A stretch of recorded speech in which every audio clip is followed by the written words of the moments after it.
these terrible events in Merseyside, and something as innocent as children going to a dance class at the beginning of the school holidays turning into such a devastating massacre. It's one of those things where it's very hard to know the words to talk about it. And in particular, I had this yesterday evening with my daughter. I mean, how do you even how do you explain it to them? I don't know. And when you hear it, you think, it can't be in Britain. It must be America. This is what happens here. And it's just shocking on an epic scale. 6 to 12, these kids. Taylor Swift. Yeah, I don't know what you say to the kids, and I don't know it's going to take how the community and those families will ever recover from the trauma of this. Appalling. I think, you know, we've all been there, taking our kids to a summer scheme, whether it's a sports club or something in the holidays, and it's your worst nightmare, isn't it, as a parent, that you put your kids in what you think is a safe space, and then something like this has, which there's no explanation for it, is there? There's no explanation for it. And motive may or may not come out at some point. Exactly. But these things are incredibly rare, where particularly when it appears to target children. I mean, we all remember the Dunblane massacre. We were talking about it earlier. Yeah, Andy Murray, Thomas Hamilton wasn't. Yes, exactly. Very famous tennis player hid under a desk in the classroom when it was Hamilton, wasn't it? Thomas Hamilton went on the rampage with the gun. And that was a shooting incident. Yeah. And then, of course, more recently, we've had the Ariana Grande terrorist attack. This isn't terror-related, according to the police. It was targeting young people enjoying themselves. But it is incredibly rare. And it's one of those things where, you know, you do want to shield your children from the news. It's that strange thing, isn't it? But it's very difficult during the summer holidays. They're home all the time, the radio's on, we're watching the Olympics. It's on the internet. You know, it's there, you know, and it's... we are hopefully going to be speaking to the community there later on in the show, because the idea of bringing people together and trying to give some comfort to each other is all there is in these times. There is nothing else, is there? And I think of course, just to be there for each other. Yes. Yeah. I know. It's incredibly rare, but in a way, the rareness and the randomness is also the thing which is so frightening, because these were just kind of kids going to a dance class with their parents on a Monday morning. I mean, that was happening yesterday all across Britain, and, you know, and it's very hard as a human being when you don't understand something to make sense of it, and it's actually that incomprehension which ends up being scary. It is, and just sort of, and it's that random sort of thing that is something like this could happen in that safe space that no parent could ever prepare for in any way to protect their children in that circumstance. And that is what is so, I think, really hard. You feel powerless in that situation, you know? And, I mean, and all of our gratitude goes to the emergency services who have to deal with this. And who seem to have responded with unbelievable speed. Yeah, I mean, it's sort of, and bravery. But, I mean, the response, you know, was there while the incident was unfolding. Yeah. And the adults who were at the dance club who clearly were injured to save the kids. and did whatever they could. Yeah, absolutely. Well, obviously, there has been an arrest, so we shall leave it there and let the investigation continue. But, of course, all of our thoughts are with everybody in Southport this morning who are having to deal with this as they wake up this morning and realise this wasn't a terrible nightmare, it was real, which is the worst of everything. Of course, yesterday we had the clash in the Commons between Rachel Reeves, who was seething. I mean, she was angry. And Jeremy Hunt was equally angry back. What did you make of that exchange, Andrew? And can you just sort of, in a way, give us a summary for our viewers as to what that exchange was all about? It was theatre. It was theatre. I'm afraid that's what it was. It was theatre. This is the new Chancellor saying it's so much worse than we imagined, even though the Institute for Fiscal Studies said there was a £20 billion black hole before the election and accused both sides of a conspiracy of silence. That was the expression they used over the scale of the problem facing whoever forms the next government. And actually, she's saying the black hole is 22 billion, so 2 billion difference. So, and then, of course, Hunt has to expressed great indignation because he was the Chancellor on the watch when this apparent great deception took place. But it was just pure theatre, that's all it was. Are you sure this is right, Andrew? I mean, so the Institute for Fiscal Studies said there was a conspiracy of silence about the state of the public finances over the next few years. Why aren't they facing up to the scale of public spending in the next few years? And we knew all of that. The thing which was new yesterday, and which the Institute of Fiscal Studies also said, that the Chancellor had a right to feel angry about, or to be aggrieved about, to be cross about, was that within this financial year, it's turned out that the government had, or the previous government, had committed internally to spend huge amounts of money on particularly asylum over 6 billion, and also on the railways, and they hadn't made any public statement about that, either to the Office of Budget Responsibility or to Parliament, or during the general election campaign. And, I mean, that is, I mean, seems to be, very, very unusual. And it's actually gone further than that, hasn't it? Because the Office of Budget Responsibility has actually initiated a review, because what they're saying is, whilst, you know, both parties need to recognise the state of the finances, and they're clear about that, is they're saying that they weren't given the information that came out yesterday that enabled them to analyse the budget when it happened in March, and therefore there clearly is some actual reality to what Rachel Reeves has said about the accused of a cover-up in the budget. And a cover-up. It was around, and I think they identified about 6.4 billion on asylum, which had not been... But also money to Ukraine that hadn't been built into the system as well. So you can't just call that theatre. Yeah. No, so but... Something... I mean, I have to say, the thing which shocked me is this was all signed off by civil servants in the Home Office and the Transport Department and in the Treasury. I'm not sure whether Rachel Reeves should be simply angry with the previous government ministers. The civil servants have a responsibility to Parliament as accounting officers to account properly, and not to be public about that or to ask to be directed by the ministers. I mean, that isn't just theatre. There's something big happened. Well, and that would be interesting if something like the Public Accounts Committee decides to have some of those civil servants in front of them, because they only have the civil servants in front of them to ask them about their own accounting ways of working. So what I'm saying is, I'm not sure it's just theatre. Yeah, but a lot of it was theatre. A lot of it is about theatre and how well they perform through inside. But I think that the takeaway from this is the extraordinary decision to take away the winter fuel allowance from pensioners who are not... A lot of pensioners who are not earning... don't have very much money. If you're not on benefits or pension credits. I think it's astonishing. So junior doctors are going to get a 22% pay rise over 2 years. Some of those doctors are on £96,000 a year. Pensioners who maybe get an income of £11,000, £12,000 are going to lose their £200 or £300 a year. So that's how we're paying for. Shall we hear how we're paying for it? Shall we hear how the Chancellor explained this to Parliament yesterday? I repeat today the commitment that we made in our manifesto to protect the triple lock. But today I am making the difficult decision that those not in receipt of pension credit or certain other means-tested benefits will no longer receive the winter fuel payment from this year onwards. I mean, there is always an argument, isn't there, for these universal benefits, you know, these universal one-off payments, because there are plenty of pensioners who have great final salary pension schemes. They themselves often would say, I don't need this £300, but I'm taking it. The King and Tony Blair don't need this money, but pensioners who've got 12,000-13,000 a year do, and they rely on it. And we've got a problem with winter fuel anyway because of the cost of it now. Well, I mean, and your argument is about better targeting of support for people, for older people and others who, you know, can't afford their energy bills. But, you know, it is a universal benefit that goes to everyone, regardless of income, if you're over a certain age.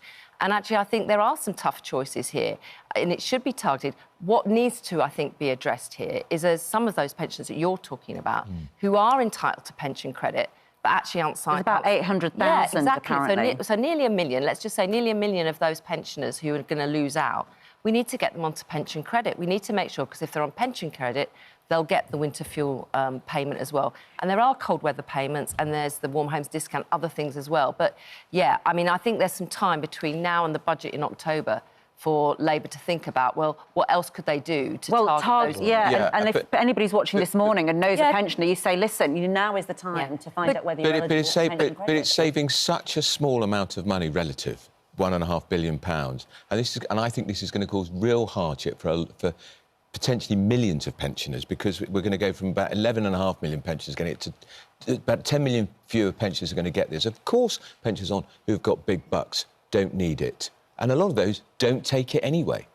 or give Martin it to charity. Lewis, I mean, our Martin Lewis has been critical overnight, saying that fuel bills are expected to rise again in the autumn and worrying about pensioners who are just above pension credits are going to lose. Isn't the wider politics of this, though? I mean, Rachel Reeves said yesterday in her statement, Labour said in the manifesto, that we are not going to have tax rises on working people, that we're not going to raise national insurance or VAT. The tax burden on working people is too high. The Daily Mail then puts on their front page, so now we know who will pay for Labour spending, old folk on modest pensions. And that contrast between we're going to give the pay rises to the doctors and to the teachers, but we're going to take away... I mean, the only losers yesterday were pensioners. Yeah, and I mean... Is that wise? It's not a great look. Well, in terms of if you look how people vote, and you've only got to look at the last election, you know, a significant number of people over the age of 65 did not vote Labour in a lot of those constituencies around the country. So there's a cynical, Caroline. There's a demographic there. Don't all parties but the do other that, thing but also for any political party, that population is growing as a segment of the public. So their concerns are real. And add to that, probably the other issue that still hasn't been resolved by any of the political parties is social care. Absolutely. Oh. And so they're not going to bring in that cap. Around for 20-odd years. Nobody coming to any decision on it. They've announced yesterday, they are thinking of announcing, they haven't announced it yesterday, of a royal commission. Let's hope that's not another way to kick it into... Of course it is, Caroline. It'll take years. There was going to be a cap, and the cap went yesterday. Yeah, and the cap wasn't funded either. No. Was it, Ed? Because that was due to kick in if the Tories won the election in 2026. They hadn't actually made any provision for that. Originally, it was being paid for by the national insurance rise, which got cancelled. And that's gone. So another unfunded promise. But also the social benefit cap, the cap being lifted, that's going to affect, again, quite often, pensioners who are paying the care costs. It would have been £86,000, just to be clear. So that would have been the maximum limit that you would have had to pay. The threshold when it kicks in was going to be raised from about 23,000, 100,000. That's all gone. This is going to hit pensioners. This is a double whammy for pensioners. But I think it's cruel. But as setting that cap, those care homes would still have to be paid.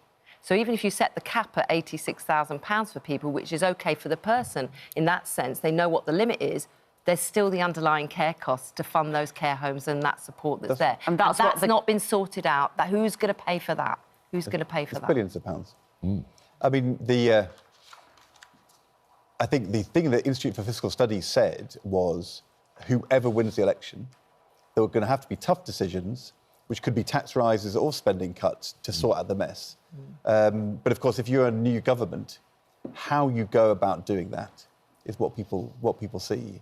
And the danger for Rachel Reeves is that she ends up under pressure and having to spend more to make pensioners feel better in the autumn. So there's always a kind of trade-off between the immediate... What happens. Let's see what happens in October, because there will be pressure, I'm sure, from Labour benches as well as other quarters as well to see what we could do. But I do think that, Martin Lewis is right. I mean, they are predicting a 200 increase in the energy price cap, which is going to be announced in August. That's what they're predicting. Because energy prices are still way above what they were pre-pandemic.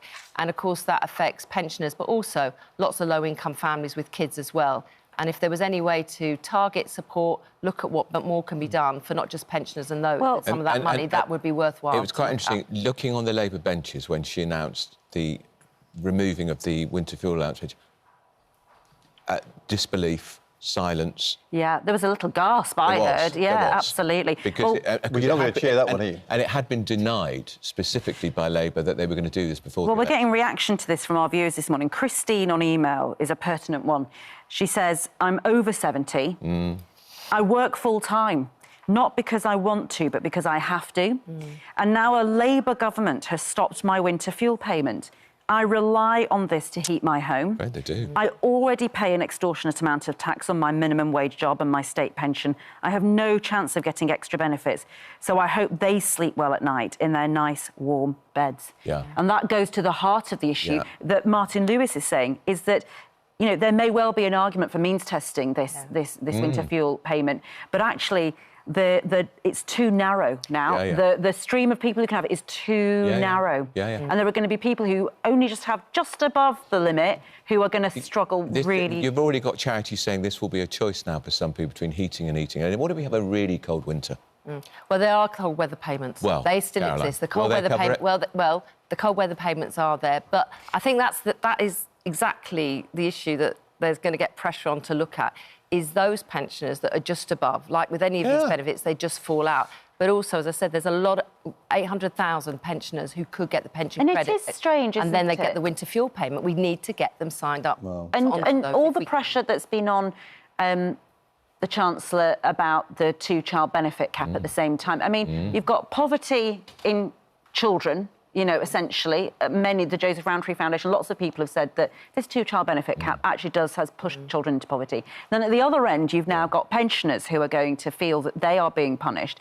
I mean, this isn't the sort of Labour Party that we recognise. And you even had Suella Braverman, the former Home Secretary, who's not going to run for the Tory leadership, causing gas on the Labour benches when she said in the Commons the other day that the cap on two-child benefit should be lifted.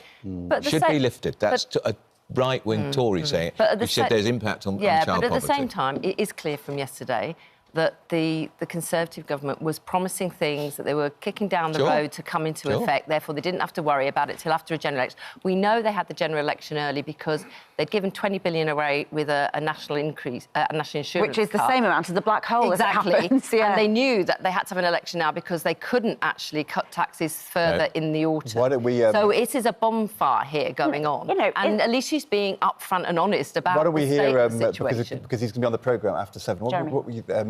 The Shadow Chancellor now, the former Chancellor, Jeremy Hunt, this is what he said in the Commons yesterday, having a go at Rachel Reeves.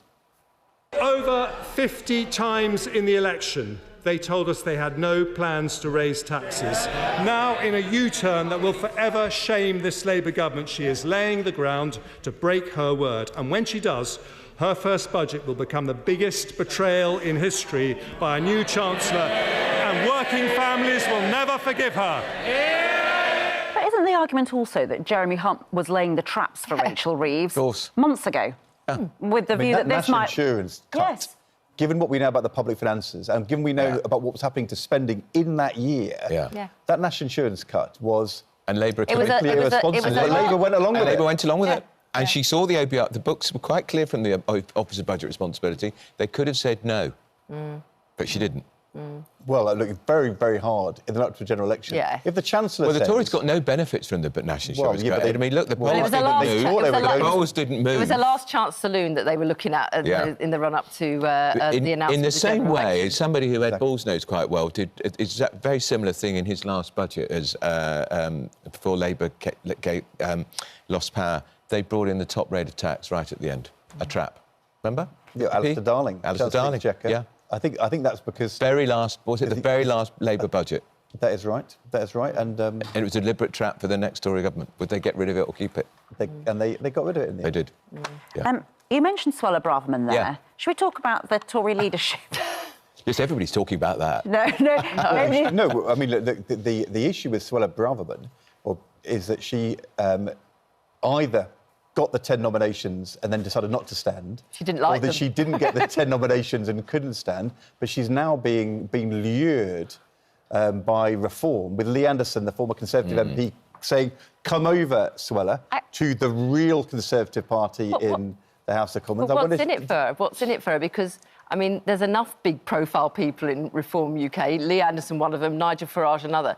I'm not sure if it's in Suella Braverman's interest to try and be a small fish in, what is quite a big beast pond of those individuals. So she'd be better off staying where she is, They're all men, seeing how it all goes, and then if it works out according to her theory, she can stand back and then come forward and say, I told you so. Yeah.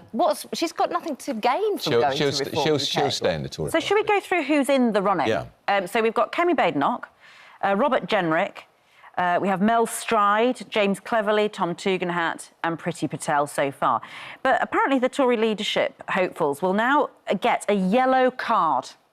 Andrew, beware. A yellow card. I'm not a Tory leadership hopeful, by the way. No, just in general. If they smear their rivals... Now, this is called, blue-on-blue attacks. Let's not bring the party down in an effort to get to the top job, the sort of top job. And so this idea of giving yellow cards, it's just quite funny to me. But, I mean, I think it's going to be interesting to see, because they are going to try and smear each other and undermine each other. What's going to be interesting, look at the tactics of how they will try and avoid getting the yellow card. Who will they deploy to do the smearing for them? How will it all work out? And everyone will be on yellow card patrol, watching how it all pans out. And if they behave really badly, do they get a red card? No, that's too Labour. Exactly. No red. Well, what's the consequences of getting the yellow card? I'm not sure how many you can get. It will be terrible for you. That's like with your kids saying, you mustn't do that, there's a consequence, you're going to lose some pocket money, and then you haven't got any consequences at all. You've noticed my parenting.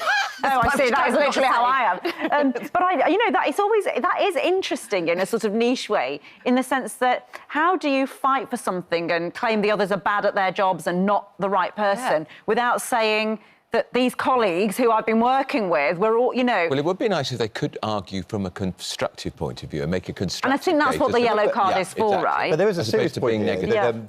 Kemi Badenoch, who is the last of the 6 to declare, she said, all these other candidates, James Cleverly, Tom Tugendhat, Priti Patel, saying we must unite to take on Labour. She's saying that unity is the opposite of what they need. What they actually need to do is have a big argument, have some yellow cards, have the fight, work out what we're for, and let the person who wins the argument prevail. I think there's something in that, in terms of actually when you lose an election, really explore it. I think Labour's not always been very good at that. Labour's always, after every election that we've ever lost, as long as I can remember, lost a lot. Too many in my 45 years in the Labour Party for sure.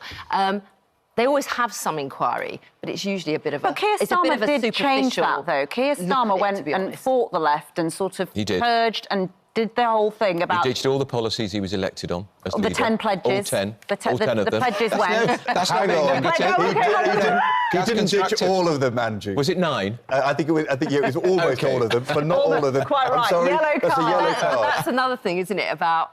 Same for this Tory leadership contest. You've got to win in the party before you can actually try and attempt to win the public. And that's what every politician in every party has to deal with, their members and the say and sway they have over who's going to... All these Tories will be saying, can we do a Keir Starmer? The public aren't listening to the Tories at the moment. They're just not. They've heard enough from the Tories for the last 14 years. They want the next Labour government. I'm afraid you're going to hear from Jeremy Hunt later. Well, but... Andrew, have you declared yet who you're backing? No. I'm not a member, of course, so I don't... No, but who you are backing? No. Who do you like out of that? I mean, who you know them all personally. That's a very unfair question. You know them. Who don't you like? Who don't you like? I think you... Go on. No, I'm not answering. You do know, don't you? All of them. Who would be your best top 2 to go to the members at the end of the contest, do you think? I would be amazed if Kemi Badenoch isn't in the top 2, but she could be forced out by Robert Jenrick. There could be a squeeze on the right. And Tom Tugendhat has a very distinguished military career, but perhaps he's too centrist. I'd be surprised if it's not 2 right-wingers slugging it out at the end. I think James Cleverly and possibly Kemi might end up in the top 2. Could be. Yeah, the former Home Secretary, former Business Secretary. I think probably they've got momentum. They might have them. We'll see if they have the momentum. But it's quite clever that the Tories are going to turn the Tory conference into like a political American convention. It'd be like a beauty parade without the beauty. Then they're having it right on the cusp of the American election, so they're going to get no publicity. Which is so stupid. I mean, what brilliant brain of Britain came up with, we announce our winner on November the 2nd, we have an American election on November the 5th. What's the public going to be most interested in? Don't you think, though, that normally political parties, if they're going to go on to win, they have to find somebody who's newly emerging, who's a bit surprising, somebody onto which you can project your hopes and dreams. And I sort of slightly wonder whether, are any of these 6 able to be the Tony Blair or maybe the Keir Starmer or the David Cameron, even the John Major candidate? Do you think though, at this stage, that actually it's just about them working out what the Tory party's for? Who is the Tory party?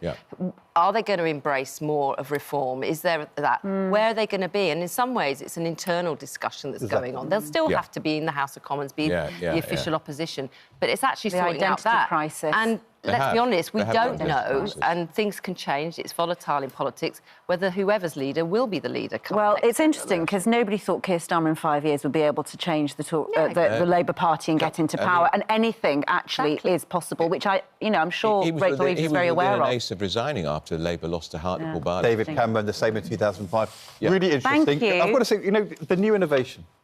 What do you think? Do you imagine... I'm actually thinking I'm going to keep mine in my pocket all show. But I could tell you... key moments, I'm going to say to Ranvir and go, Ranvir, sorry. When I'm on with Maguire, give him the red card, because he's an old red lefty anyway. He'd probably love it. He'd wear it as a badge of honour. He would. Thank you so much to Caroline and to Andrew.